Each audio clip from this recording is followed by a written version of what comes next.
tous, voilà, je voulais vous faire cette petite vidéo pour vous présenter l'organisation du rangement de mes grands pochoirs et de mes gabarits.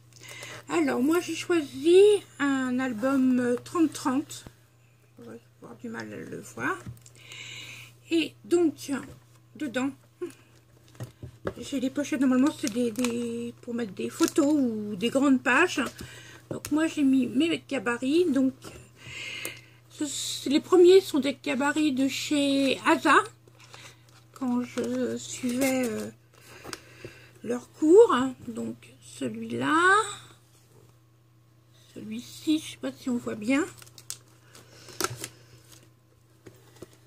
toujours gabarit Asa, c'est pas évident de montrer ça aussi. Alors ça, ce sont des gabarits Toga. Je sais pas si on voit bien. Là aussi. Alors des grands gabarits Asa.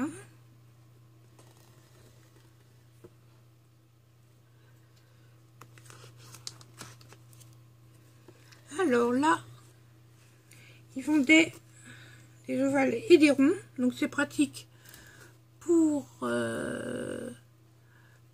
faire des marques sur les photos ou les pages. Donc voilà. Ensuite, ça c'était plus des pochoirs gabarits en fait, d'une autre marque. Là c'est Asa. Là ce sont des cœurs de chez Toga. Après, ce sont plus des pochoirs, mais des grands que je peux pas ranger dans mon autre classement. Ça, c'est Asa aussi. Alors, ça, ce sont des pochoirs alphabet. Et là, c'est toujours chez Asa, hein, des pochoirs love avec des petits cœurs. Voilà. Ça, je ne sais plus d'où ça vient. Ce sont des pochoirs, des étoiles, des petits cœurs. Donc ça, c'est divers pochoirs que j'avais eu dans une farfouille. Ça, je ne sais plus la marque non plus. Ça, c'était à ma fille quand elle était petite. Ça, c'était un gabarit pour faire des enveloppes, mais je m'en suis jamais servi. Enfin, pour faire des cartes et des enveloppes, mais j'avais pas trouvé ça très pratique. Ça, pareil, un gabarit pour faire des enveloppes. Ici, c'est des petites, comme des règles avec les alphabets, donc en dur. Et voilà ce que je voulais vous montrer surtout. Alors ceci, qu'est-ce que c'est? C'est des genres de gabarits, pochoirs. Je vais vous montrer comment ça s'utilise. Alors attendez, hop, je vais mettre ça de côté. Je vais prendre une feuille. Donc il y a deux façons de les utiliser. Soit on prend bien sûr un stylo, on fait la forme. Et après, on ne voit absolument rien, on la détourne. Donc c'est alors c'est la marque Fixcart qui fait ça, hein. C'est en dur, hein. C'est très très épais. Donc là il y a un petit personnage avec des petits accessoires pour customiser, c'est-à-dire un petit short, des petites lunettes. Là j'ai plutôt, c'est toujours Fixcart, hein, ils sont tous. Alors on voit peut-être pas très bien, je vais vous montrer ça comme ça. Des fleurs, flèches, là aussi. Des ronds, etc.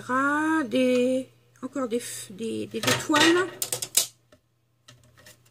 Là, ce sont plutôt les carrés.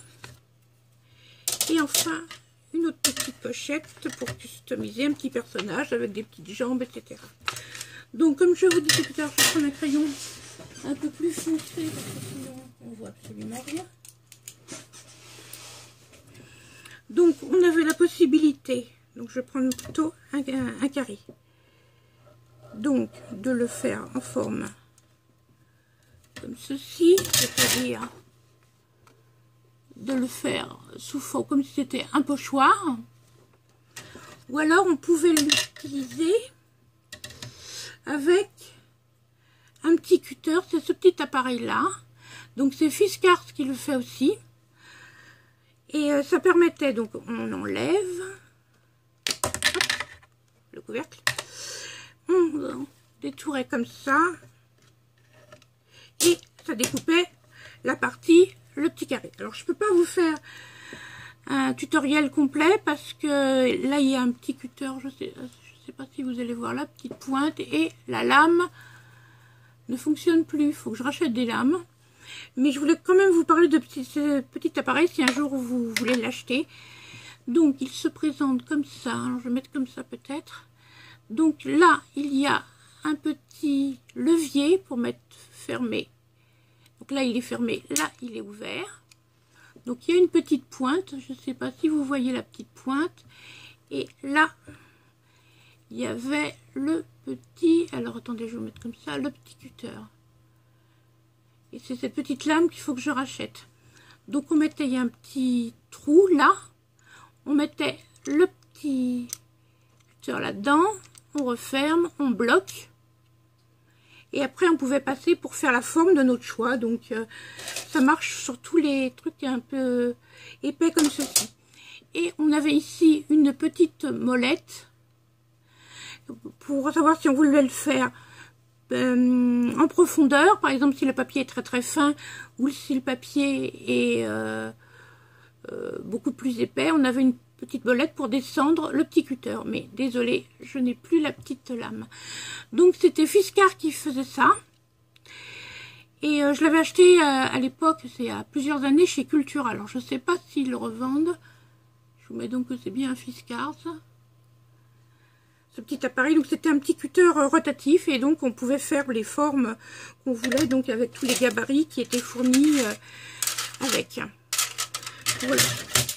Et alors je regarde s'il y a quand même une marque, donc c'est Fiskars, et c'est, alors je vois pas bien, alors ça c'était Portrait Doll, la planche, ça c'est Beach Boy, celle-ci, alors attendez, je vais mettre la feuille en dessous, parce que là vraiment on voit rien, donc Beach Boy, celle-ci, parce qu'il y avait plein de modèles, mais je n'avais pas tout acheté, c'est, que je vous dise pas de bêtises, Stars 1, donc celle-ci. Ensuite, celle-là, elle se nommait Chaps 1. Donc voilà, je vous les remets avec le nom.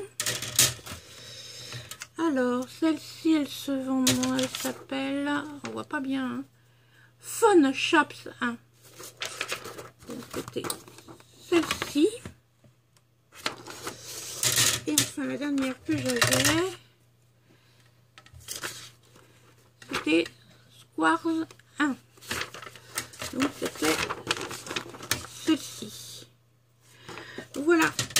Donc ce petit appareil était vraiment très bien, était vendu avec. Et made in Taiwan. Enfin bon. Et puis donc il se clipse pour pas évidemment qu'on se coupe. Et puis après donc on le sortait. Hop. On faisait notre forme, et quand on voulait enlever la petite lame, ben on débloquait le petit levier là, voilà, ça se soulève, on enlève la lame, on en remet une autre et on referme et on bloque.